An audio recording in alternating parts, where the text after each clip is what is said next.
Didn't I tell you? Don't run away from me. Didn't I tell you? In this empty fantasy,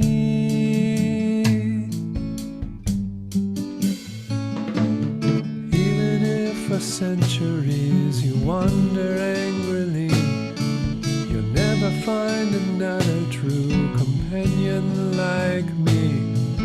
Since I'm your source of life and your final destiny, you'll have to come back home to me.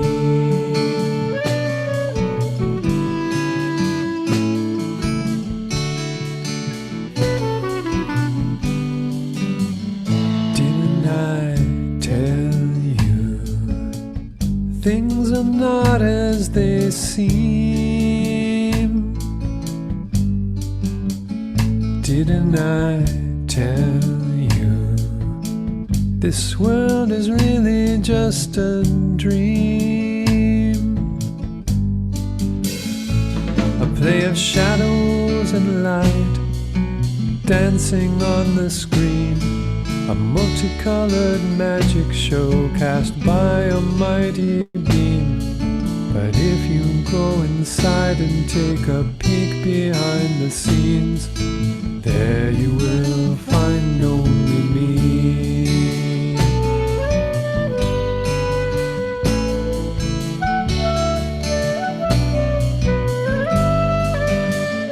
Didn't I tell you? You're a little fish and I'm the sea. Didn't I tell you? Repose in me cheerfully.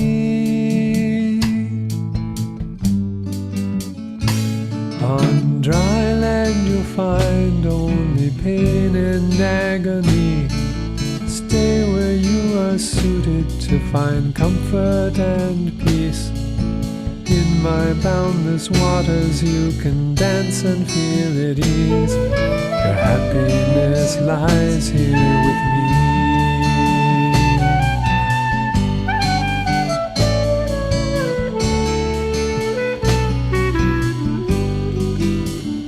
Didn't I tell you? Don't get caught in the net. Didn't I tell you? Later on you'll regret. Like a blind bird that falls for the hunter's tasty bait, you'll only see the danger when it's too late. I'm your wings, your power to soar effortlessly. Come to me if you want to be free.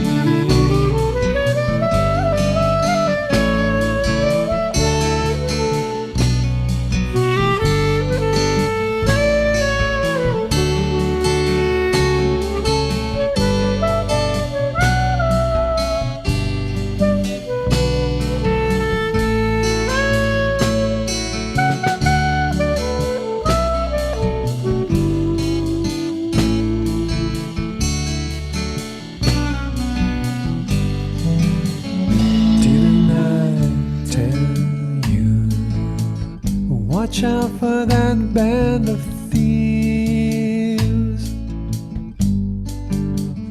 Didn't I tell you? It's their nature to deceive. They'll snatch away your fire and they'll lead you astray. They'll leave you cold and empty and make you lose your way. I'm your fire, your heartbeat, your vital energy. Your life breath is only in me.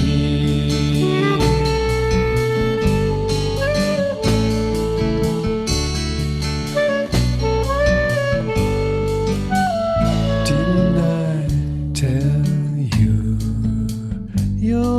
get covered with filth. Didn't I tell you you'll forget your true self? But underneath this ugliness you take yourself to be, there lies a shining diamond, your true identity. I'm your primal innocence, your spring of purity. Your essence and soul is in me.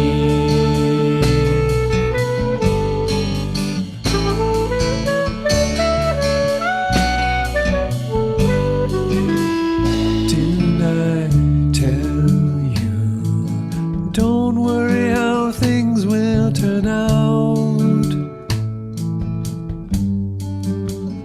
Didn't I tell you, keep your faith firm and have no doubt?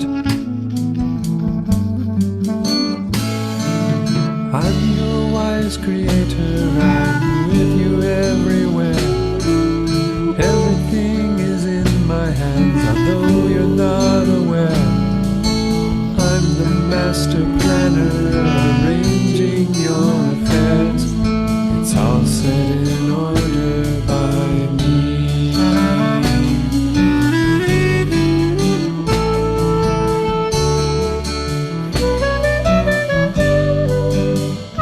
Didn't I tell you, our journey is the way of love? Didn't I tell you, you'll be guided from above?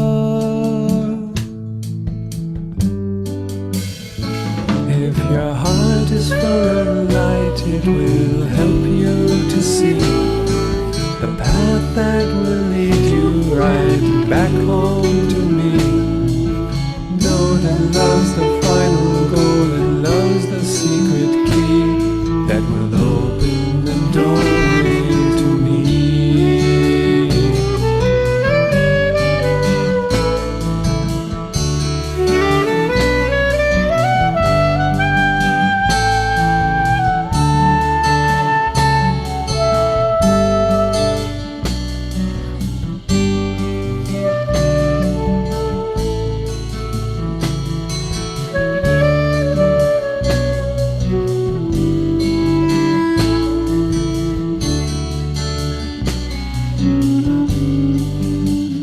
Didn't I tell you?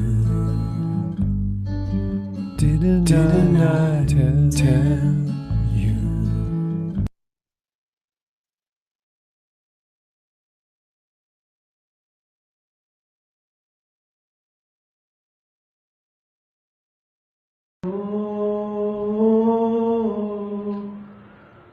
मैं दर तेरे ते आई होइयां, मेरे कर्मां वल ना वेखियो जी, मैं कर्मां तो शर्माई होइयां, जो दर तेरे ते आ जांदा असल खजाने पा जांदा। जो दर तेरे ते आ जांदा असल खजाने पा जांदा। मैनू भी खाली मोड़ी ना, मैं भी दर ते आस लगाई हुई आ।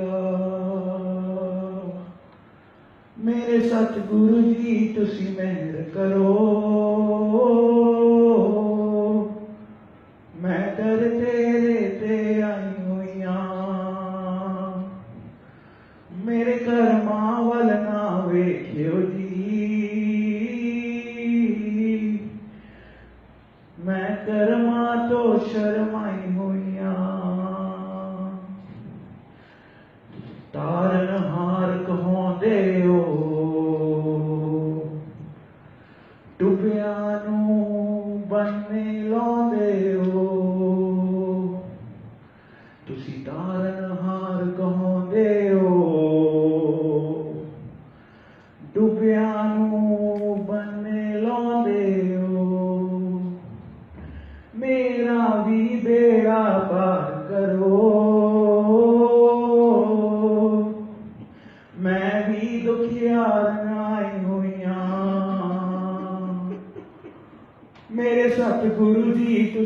मेहर करो। मैं दर तेरे पे आई हुइया,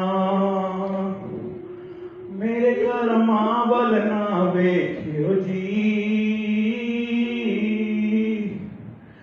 मैं कर्मा तो शर्माई हुइया, सब संगी साथी छोड़ गए, सब रिश्ते नाते तोड़ गए, सब संगी साथी छोड़ गए, सब रिश्ते नाते तोड़ गए। तू भी किधरे ठुकराई ना, ऐ सोच के मैं घबराई हुइया। मेरे सतगुरु जी तुसी मेहर करो, मैं दर तेरे ते आई हुइया, मेरे कर्मा वल ना वेखियो जी। मैं कर्मा तो शर्माई हुइया। Thank you.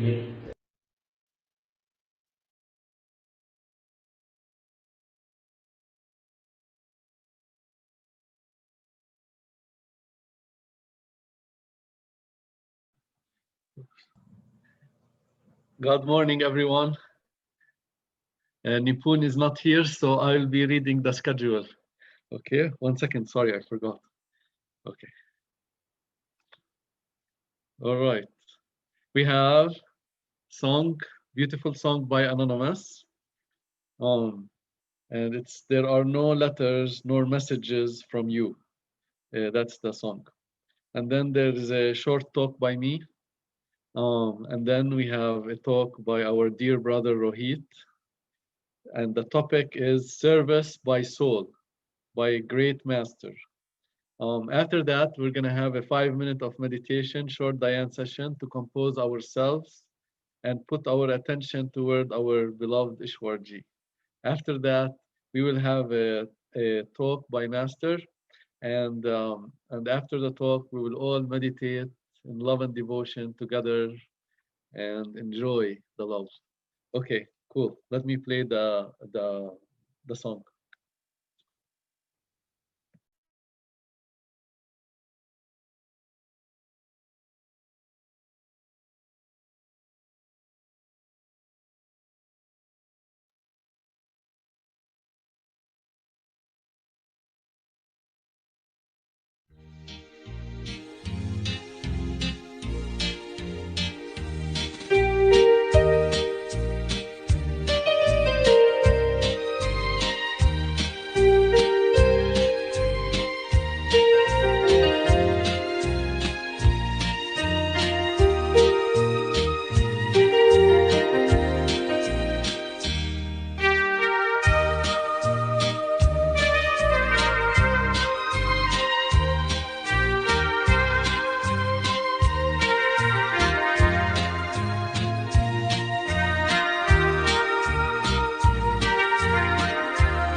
चिट्ठी न कोई संदेश, जाने वो कौन सा देश जहाँ तुम चले गए। चिट्ठी न कोई संदेश, जाने वो कौन सा देश जहाँ तुम चले गए। चिट्ठी न कोई संदेश, जाने वो कौन सा देश जहाँ तुम चले गए, जहाँ तुम चले गए। इस दिल पे लगा के जाने वो कौन सा देश जहाँ तुम चले गए। एक आह भरी होगी हमने न सुनी होगी, जाते जाते तुमने आवाज तो दी होगी। एक आह भरी होगी हमने न सुनी होगी, जाते जाते तुमने आवाज तो दी होगी। हर वक्त यही है गम, उस वक्त कहाँ थे हम, कहाँ तुम चले गए। चिट्ठी न कोई संदेश, जाने वो कौन सा देश जहाँ तुम चले गए, जहाँ तुम चले गए। इस दिल पे लगा के ठेस, जाने वो कौन सा देश जहाँ तुम चले गए। हर चीज पे अश्कों से लिखा है तुम्हारा नाम, ये रस्ते घर गलियां तुम्हें कर ना सके सलाम। हाय दिल में रह गई बात, जल्दी से छुड़ा कर हाथ, कहाँ तुम चले गए। चिट्ठी न कोई संदेश, जाने वो कौन सा देश जहाँ तुम चले गए, जहाँ तुम चले गए। इस दिल पे लगा के ठेस, जाने वो कौन सा देश जहाँ तुम चले गए। अब यादों के कांटे इस दिल में चुभते हैं, ना दर्द ठहरता है, ना आंसू रुकते हैं। तुम्हें ढूंढ रहा है प्यार, हम कैसे करें इकरार कि हाँ तुम चले गए। चिट्ठी न कोई संदेश, जाने वो कौन सा देश जहाँ तुम चले गए, जहाँ तुम चले गए। इस दिल पे लगा के ठेस, जाने वो कौन सा देश जहाँ तुम चले गए। हो जहाँ तुम चले गए।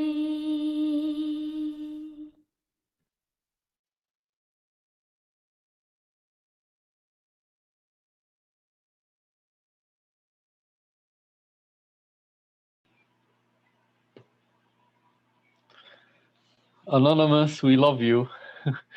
We could just swim in the love of in your song. Thank you so much. That was amazing. I'm still like drunk from that love. My dear holy family, welcome to Satsang, where we meet here every day to continue our love and devotion. Every day we open the tavern of love. And we come in to drink that love, the love of God, the love of the perfect one, and get drunk on that love. Just swim in that love and fill our cups from the tavern of love. What a great gift to be a sweeper in the tavern of love, a servant to the priceless one. It's a priceless gift to be a servant to the friend, a servant to the one in all and all in one, the perfect living master, Ishwar Puri Ji. How lucky we are that we have found one that is complete, that is perfect, that has befriended us and will never leave us for eternity. That we don't have to do anything other than continue our daily business of love and devotion and to be servants of that greatest one in the creation of Lord God. It's a really priceless gift to serve that one. Yesterday, 8 hours, 8 hours of love and devotion of my holy family. Do you know how beautiful you are? I guess not, my dear, but I could set you on a stage and worship you forever, for my Holy Father lives in the heart of each one of you. I was drinking your love. I got intoxicated the whole time. I was just eating and drinking the love of God coming out of you. You don't know how beautiful you are. You, the children of my Holy Father, Ishwar Puri Ji, those ones, those lovers, the true lovers of God who have graduated so many masters, so many lifetimes, and now they have met the priceless jewel of creation, the perfect living master. How beautiful you are, that all of you, my holy family, are so deep in love. I could see you yesterday rehearsing on the luminous stage of love, rehearsing the eternal dance with the beloved. How beautiful, I cannot describe that beauty of you all, my holy family. Like I'm in love with each and every one of you so much. As just I see you dissolved in love, dissolved in my Father, dissolved. What is the connection? What is the connection between what lives in time and what lives in eternity? What is the connection between human beings and God? That what is that? What is that connection? It is the mystery of love. And yesterday I was experiencing that love from the stage of love, where we were all dancing. We were all dancing and rehearsing the eternal dance with our beloved. It is such an undescribable, with no words, no words. There is no words, no words that can describe those 8 hours that passed with the most beautiful family of God, the cream of all creams, the nutshell of all creation, the essence of essences you are.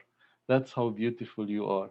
There is even a poem that Hafiz said that if you know how beautiful you are, that for every word that cracks out of your mouth when you praise Father God, when you praise Master, out of that word that comes out of you, there are saints bowing in the mountains just from that love, from that connection of the lovers. As the Father lives in his lovers, the Father walks on this earth, on the hands, on the feet of his lovers. And that's what you are. You are the ultimate lovers of God, the ultimate lovers of God that came to the master of all masters, to the saint of all saints, Ishwar Puri Ji. And in our gatherings every day, that is all what we have to do, is just continue this love and this devotion towards our Holy Father. As what's the difference between lovers and worldly people? Like theologians, religious people, yogis, ascetics, they all rumble, mumble, and dumble. And they move along so slowly, step by step, on the surface of the earth. They drag along, yet lovers fly moment to moment on the wings of love, like lightning, like lightning. That's the difference between the true lovers and the untrue lovers, as love is their secret. And on the wings of love, we fly towards our Holy Father. There is a story. There is a story um, of Rumi. Let me remember the story. Of there was a man who was married to a very very very jealous woman. I think I said that story before, but there was a man who was married to a very jealous woman, and he also had a gorgeous servant. They had a maid, and she was gorgeous, and the maid and the husband, they liked each other. So the wife was so jealous. She never ever left them for even one moment. She was always careful that they should never be together alone. She always has to be there. One day she asked her maid, let's go have a bath at the bathhouse. And they went to the bathhouse, and the woman, you know, went, took off her clothes and went in the bathtub. But then she realized that she forgot her favorite soap. So without thinking, she asked the maid, "Go get the soap from the house." And the maid got so happy that this is her chance to be with her lover. So the woman flew towards her lover, and then the wife, the jealous wife, realized and said, "Oh my God, what have I done? I have set the cotton wool on fire." She started running towards the house. Now, see the difference. One ran for love, she flew, and the other one ran out of jealousy and fear. There is a great difference between both. There's a great difference between both. See the hidden meaning in the story. Lovers flew. Lovers fly towards the beloved.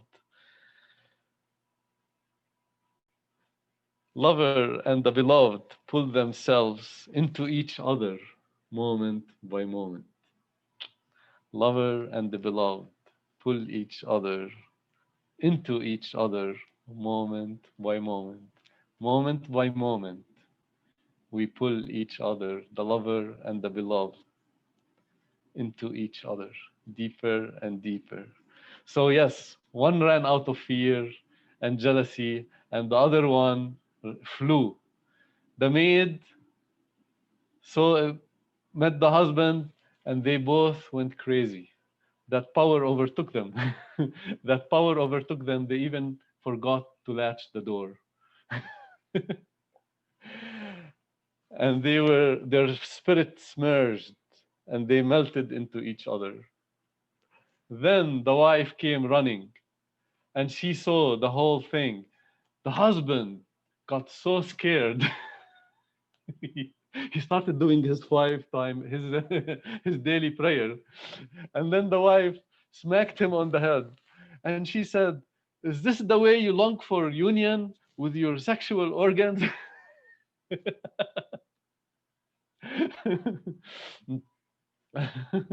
um, anyway, the story gets to be X-rated or R-rated, and I'm not gonna go into it because last time, when was it? when we started this satsang like a long time ago in March, I said a story and I said the word orgy. I said orgy of saints, and then there were like two women who had their screen open, and I could see their mouth go like this, and they totally started wondering if this satsang is authorized, and and they started asking these questions. And then the next day, I swear it was a godly coincidence, but Ishwar Puri ji sent me an email that he blesses our seva and he sends his love and Baba Sawan Singh's love. And I was so happy to get that email at the right time, because then I sent it to those women who had their mouth open like that. I was just doing being a parrot to my holy father and doing the eighth sense of humor. That's what I was doing. So so this is my satsang today. I just wanted to tell you how beautiful you are, my holy family, and that yesterday was a great time that I enjoyed.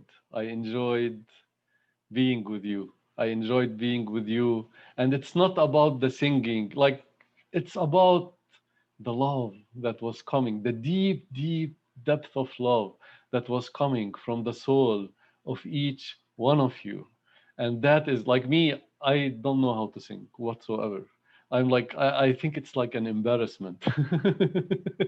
But I was trying to convey my soul, to sing my love to Master the best way I can. And I was hoping and praying that you won't look at my ugly singing, but you will connect with my soul.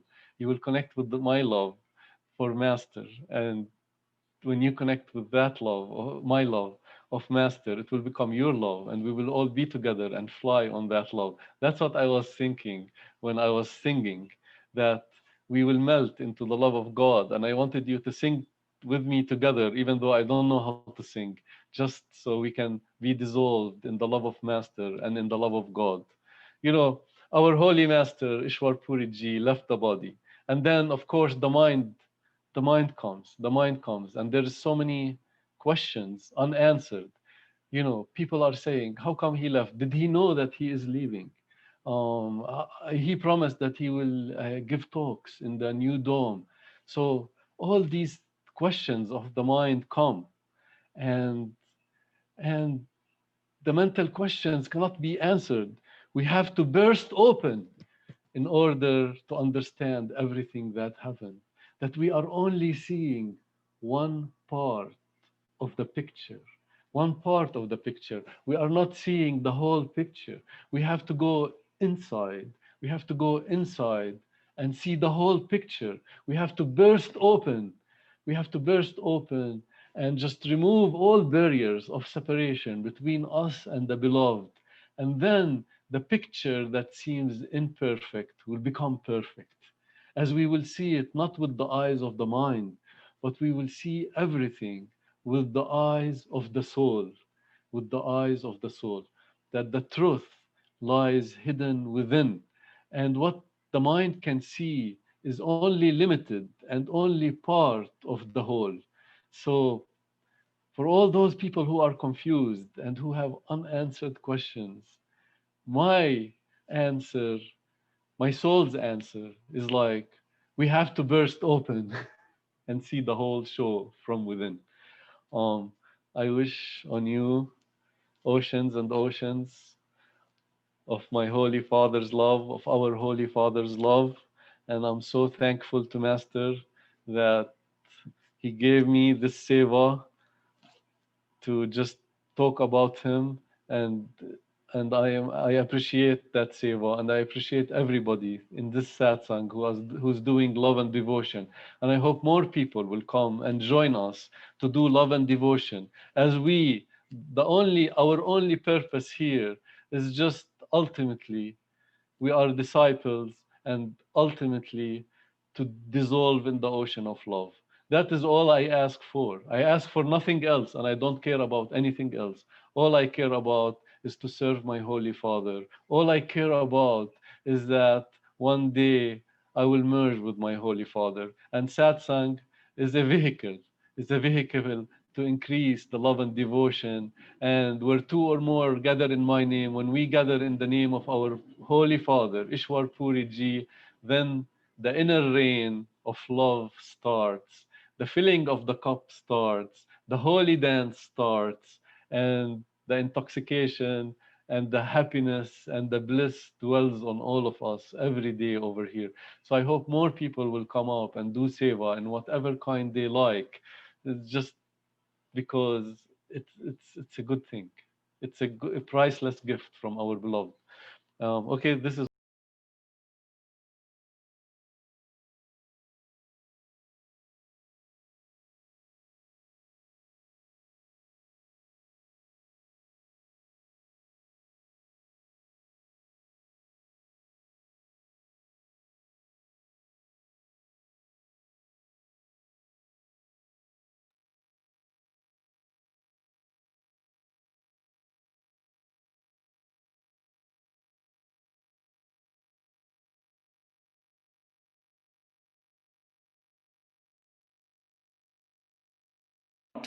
sitting anywhere except inside your head. How do you do that?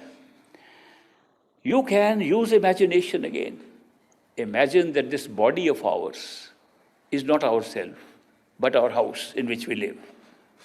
Imagine it's a house that has got several floors, several levels. A house of 6 levels, which is easy to know because there's different energy levels in the torso act like levels, different levels of energy, and you can call them levels of a floor, of a house. So many floors. You are at the 6th floor. When you are looking in the physical body at this time, you're all on the 6th floor. When you close your eyes, you're on the 6th floor of this house. Now, so you are the 6th floor of the house, and once you imagine this is not you, not your head, it's your 6th floor room where you're living, 6th story room, and you are in the center already. Not you have to make yourself there. You're already there. You're already at the 6th floor behind, and you can from there see your eyes are in front. That's because you are there. Your ears are in front, or on either side. Your head is on top of you. Your chin is in front, below. It's a strange kind of house, built like a human body. But you are in the house, on the 6th floor, sitting there. Imagination can take you there. That you are there. Not that you have to imagine anything to see. You are there. Then from there you can see what you like. But you are in the center there already. That's the third eye center. And I must explain to you why it has been called third eye center. It's called the single eye, the third eye center, the nukta, the point of the center of attention, center of consciousness. So many words have been used for that point because that's where we operate from. At all levels, in every body, in every level of consciousness, we never change. The location never changes. The experience changes around it. Now, why is it called third eye center when we are in the physical body? Because these are two eyes. The two eyes don't see the same picture, even of the physical universe. They see two pictures because they're two eyes. They're not in a single location. You've gone to 3D movies and they give you glasses to see the three-dimensional movie. On the screen, there are two messages being sent. The camera that takes 3D movie has 2 lenses. It records, and the 2 lenses are separated as much as the 2 eyes. And it takes 2 pictures. And then they merge the pictures through those glasses, and we feel things are coming out from the screen and become 3-dimensional. Do you know we are doing the same thing now? There are 2 eyes, and they are seeing 2 different pictures. We don't see them too. We merge them, create a distance, and everything is near or far. We're doing the same thing right now with our physical eyes. Then where exactly are we merging them? Where are we seeing it from? It won't take long if you say, if I were to see from the eye, it would be 2 pictures, so 2 eyes. But I'm seeing one. Where do I merge it? Back in my head. You merge it at the third eye center. Even now. Third eye center is not such a mystical thing like we make it. You're operating from it now also. You're looking out at the world from there. You're not looking from the 2 eyes. 2 eyes are merely carrying on images, and those images are not being seen. They are Inverted images on the retina, extension of the optic nerve. You're carrying it to the brain. The brain is getting a vibration where consciousness picks it up and you see. What role has the eyes to play with your saying, I'm seeing with my two eyes? Where you are seeing it from is the third eye center. If you are there, imagine you are there. The body is not you. Don't have to find a place to be there. You are already there. You have to imagine the body is around you like a house. You don't have to imagine yourself. People try to imagine themselves to find a third eye center. They make big mistake. If you are there and you imagine you are there, and then what do you do? Concentrate your attention there.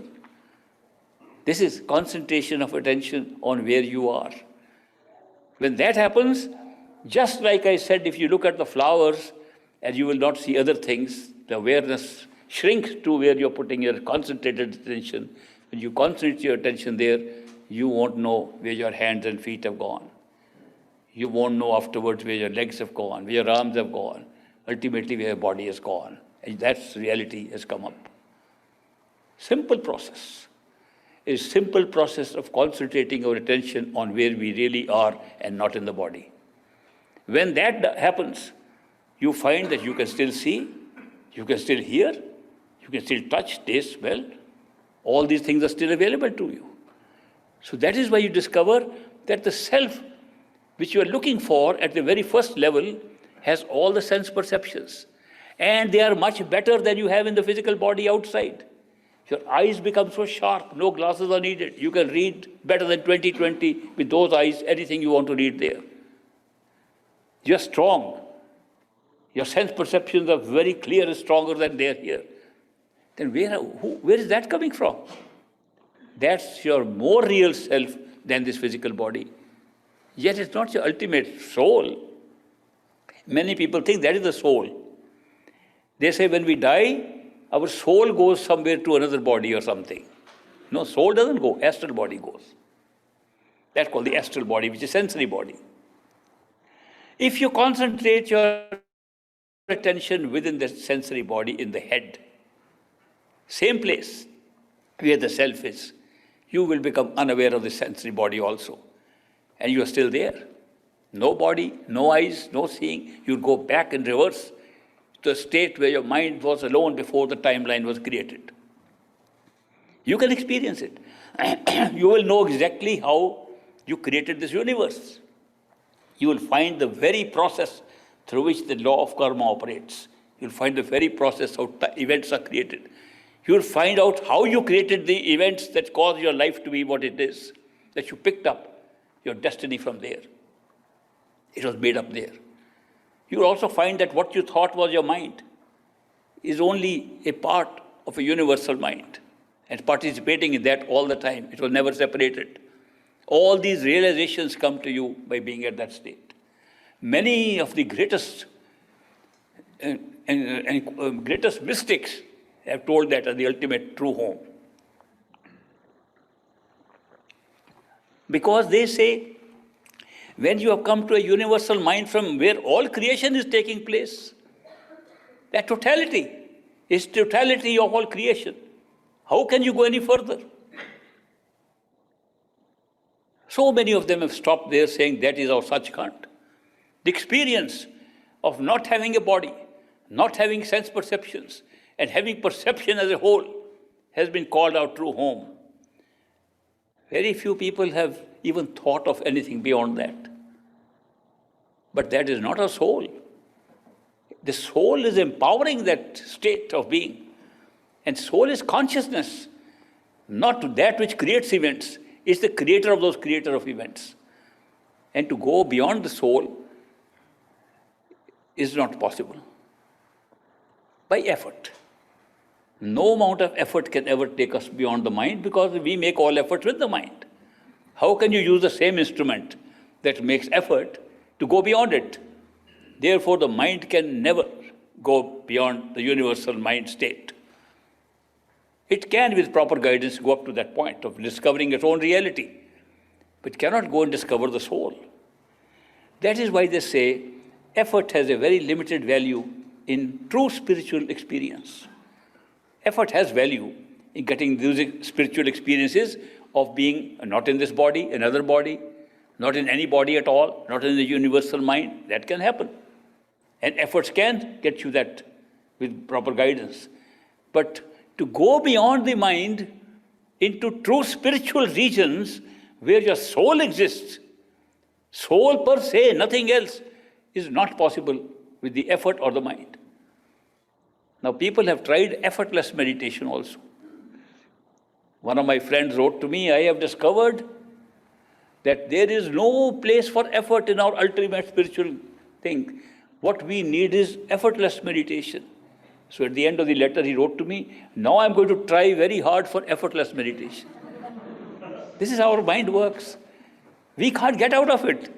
We can't get out of a belief in the mind that without effort, without something to do, you can't get anything in the world. Not even your own salvation, your own enlightenment, you can't get without effort. We have convinced ourselves of that. Therefore, to unconvince is very difficult. So that is why all people who are making effort end up there, at the most. And nobody goes to true spiritual regions. And that's a tragic flaw in the system that we think we can make effort, we have a free will, we can do all these things, and we try very hard, and we try the hardest, and we don't get it to our spiritual region. Because effort can't go there. Then something has to be done. How can we then really say there is a spiritual experience available to us? How can we go to our true home? Now here comes the real answer to that big question. You cannot by effort push yourself anywhere, but you can be pulled. There's no problem in being pulled. That you do nothing, somebody pulls you, then you're making no effort. Something else is making the effort. Now, what can pull our consciousness, our soul? The only power that exists in this whole universe, created universe and non-created universe, that pulls us is the power of unconditional love.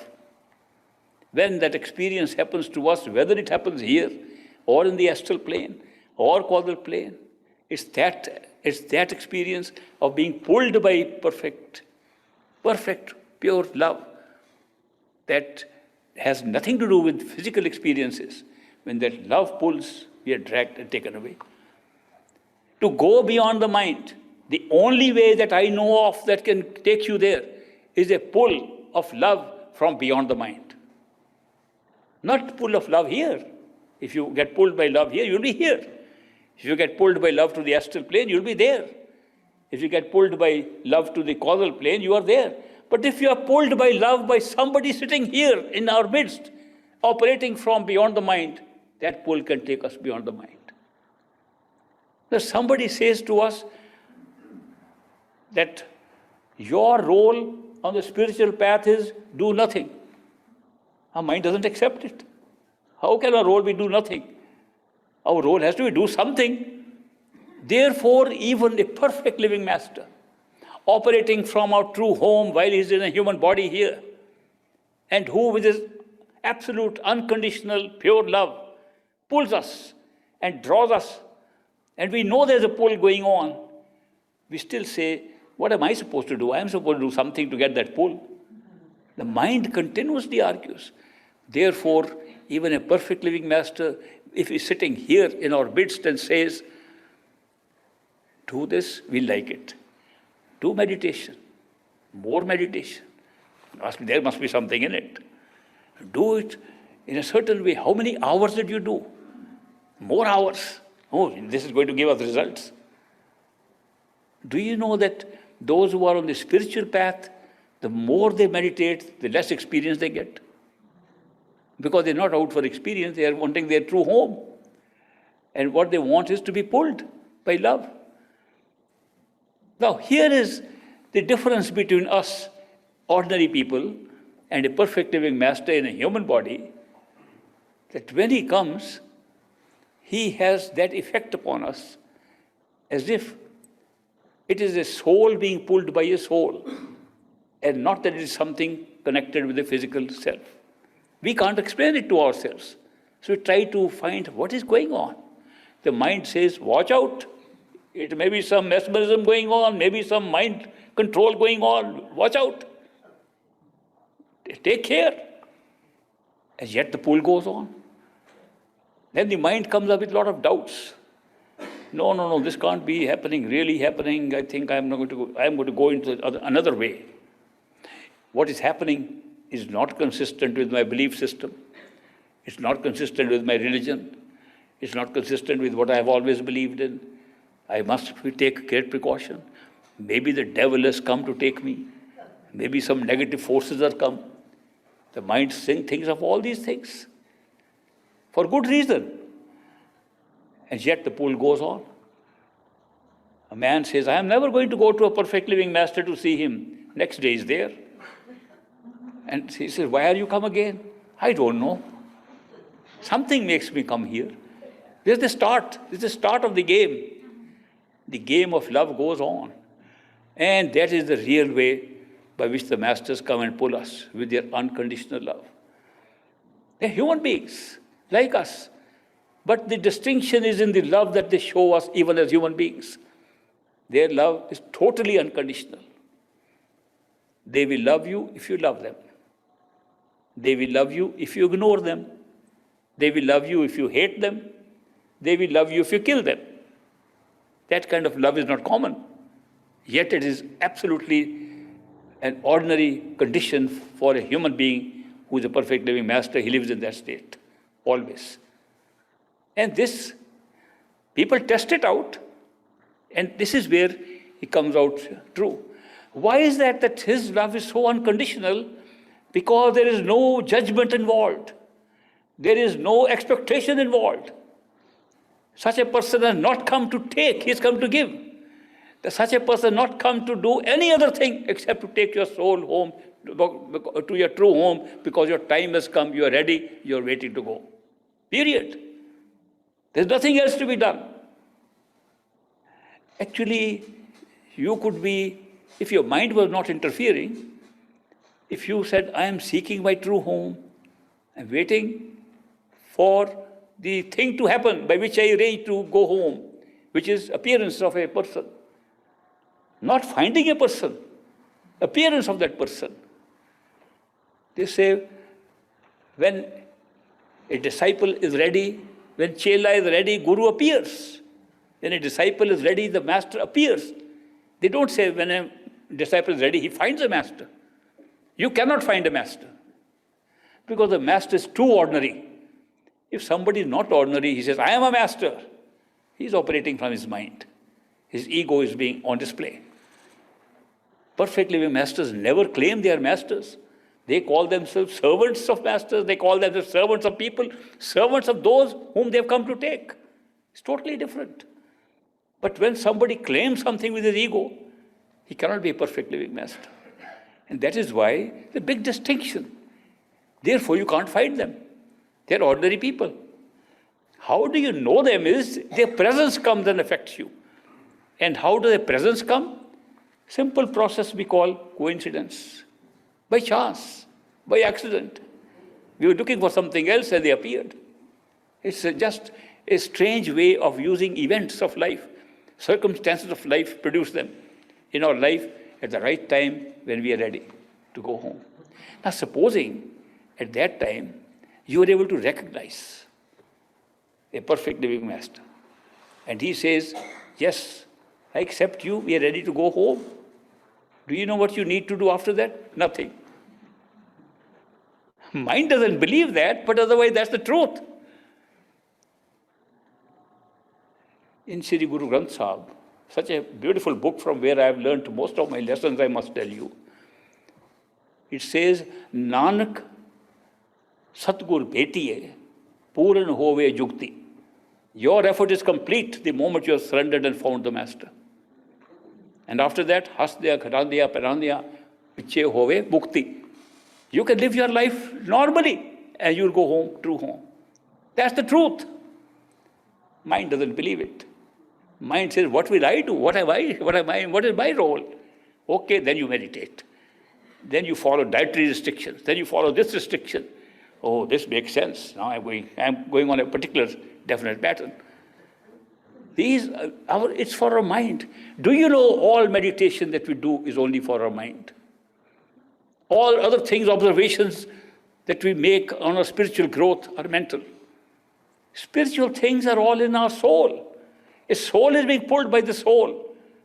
Oh, the soul that is in our true home is pulling a soul that's still caught up here. Time is right, it says, come back. This is such a simple thing. We have made it so difficult by, first of all, not knowing that there's anything else beyond this reality. This is our only reality. The rest is all imagination. What I'm telling about astral plane, causal plane, such could be all imaginary, made up by somebody. Maybe I'm making it up right now to tell a story like that. This is real. We are real people sitting on real places in a real hall. And I am also equally real, because if I am unreal, you won't hear me. And if you are unreal, well, who am I talking to? So obviously, we are all real here. And we all believe we are real, me included. So when we believe that we are all real, this is our only reality. Now you will discover, if you find other realities, that at one time we have only one reality. At all time we have only one reality. When we sleep and go and sleep and go into a dream state, in the sleep state, and in the dream, that's real. Because we are not aware of where we are sleeping. We are not even aware of this body. We have a dream body. And dream body is running around. And things are moving so fast in a dream. One moment we are in Vancouver. Next moment, Calgary. It looks normal. Nobody ever questions, how could I come so quickly to Calgary? Here, if it happened, you would all question. There you don't question. Rules of what we call law of nature totally change. And they look normal to us, because it's a different reality. Every reality has different rules and different laws operating in that reality. And the dream reality is different. And we say, sometimes we say, a little awakening comes to us when we are dreaming. This is a dream. I think it's a dream. I believe it's a dream. Now, who is saying that? Not the body that is sleeping. The dream body is saying. Then what does it do? It calls all the people around. Look, it's a dream. We are dreaming. We are not in a real awakened state. And then you wake up, there were no other people. And that was not your body. So we see that we take a reality, even when you speak of a higher reality, you are still taking that current reality to be the only reality. And this is a very beautiful system, actually. If you look from the top, it's the most beautiful way to create experience. Not experience of shadows on a wall, experience of reality. That we have used the great, immense power of consciousness to be conscious of anything. To use the power of consciousness to create, through illusion, a reality. Isn't that wonderful? Not one reality, several. Just shut off the other realities and make each one completely real. And that's how it is happening here. We have this reality only. If this were not the only reality, even if we had access to another reality, we don't need a perfect living master here. We are looking for a perfect living master here only because this is our only reality. We want a physical being like ourselves, real. Of course, later on you find the master was as unreal as we were. You can find a master in a dream. Say, master found you in a dream and you think it's real. You wake up, neither you nor the master were real. But the master in the dream told you that when you wake up, do this. When you wake up, say, that was a great dream. I got a prophetic dream. He told me what is going to happen 7 days later. It does happen. Here is something that happened at one level of reality that gave an inkling of what would happen at a separate wakeful level of reality. Such is the role masters perform here. As you go through different realities, you find that what they said in one level of reality is true at all other levels of reality, because they did not operate only as an image in that reality, but were aware at that time of all realities. This is look at the perspective from which such a person would look at, that you are aware of the entire creation. of all levels. And you know also who you are. Consciousness, totality, one, single, from which everything is happening inside that, nothing outside. All this creation is all within one consciousness. Nothing is outside. And we think it's outside because outside has been created at many levels. You are at the same state as a perfect living master looking at these things from that point of view. What would you see? That the whole thing is a play, a created play for consciousness to move in. Big game, big drama at so many levels, so many stages. The drama is going on.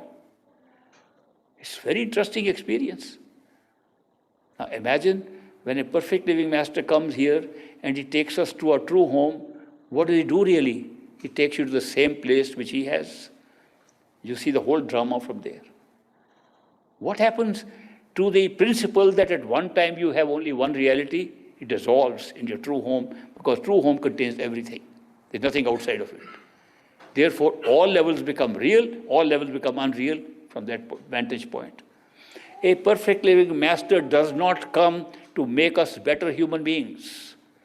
A perfect master does not come to give you something in addition to what you have.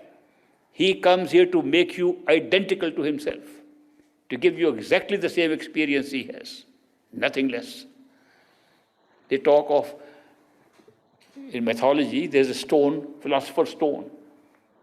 If steel or iron touched by the philosopher's stone becomes gold. They describe perfect living master not like that philosopher's stone. Philosopher's stone touches iron, it becomes like the philosopher's stone, not gold. These perfect living masters, when they say, we accept you in the physical form, they've guaranteed you to be exactly like themselves, at the same vantage point of totality of consciousness. They never shortchange you on that. It's a very different experience to have. When does it come? When we are ready. When are we ready? The seeking becomes so strong in us, and we say, we are fed up of this. We had enough of it. If somebody says, I have not had enough of it, he's not ready. Once a friend of mine came to me. He said, I hear your talks. They are on a system of YouTube or something. I hear your talks. And I wonder why you are calling on people to follow this path when we are all happy. He said, look at me. I have a very nice house. I've got a lot of money. I've got a nice family. I've got everything is very wonderful. I've got a nice job. I enjoy it. Why should I follow you? Follow any of your teachings? I said, don't. You don't need them. Go and have a good time. Enjoy. So he went away. Next week he came again, complaining. I am so much troubled by my wife. We are on a divorce process. And I borrowed something and I can't give it back. My stock prices have gone down. All my wealth is... I said, that was not the condition last week. What happened? Superficially, he was seeing those things which were good. Inwardly, the very things were causing him problem. There was a poor man, and he was very happy in his poverty. When he became very rich, he was very unhappy. He didn't know what to do with the riches. Always afraid. One day they'll be stolen. No, I should buy stock. One day the company will fail. All the time worried.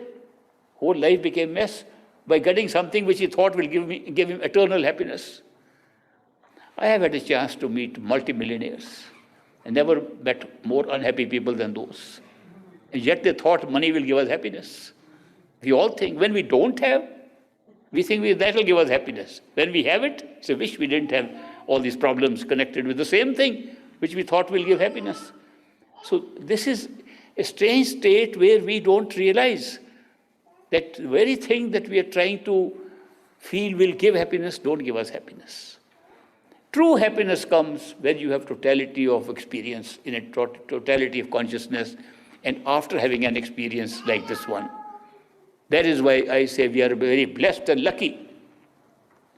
All of us sitting here are very lucky. First of all, to be human beings with the ability to have that experience. Secondly, because we are co-travelers on the same path. We all want to go to a true home. Otherwise, we wouldn't be here. And thirdly, because since we are ready, we are going to find a perfect living master automatically take us home. What else could we desire? This is the most beautiful moment of our lives when we can have this thing. I'll take a break from you now and make a lunch break. Enjoy your lunch. I'll see you after that at about 3 o'clock. Thank you.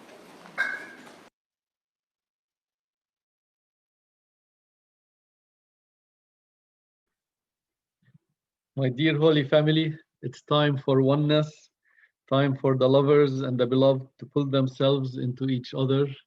So if we come up here to the Third Eye Center where the beloved is waiting for us with open arms, have few words of gratitude, repeat the mantra of the holy name slowly with the tongue of thought at intervals and try to listen to what your mind is repeating. Hold the hand of our perfect master Ishwar Puri Ji, and let's go into oneness. I hope to see you tomorrow for another holy day in Holy Father God, and I will keep Zoom on for 20 minutes so we can meditate together.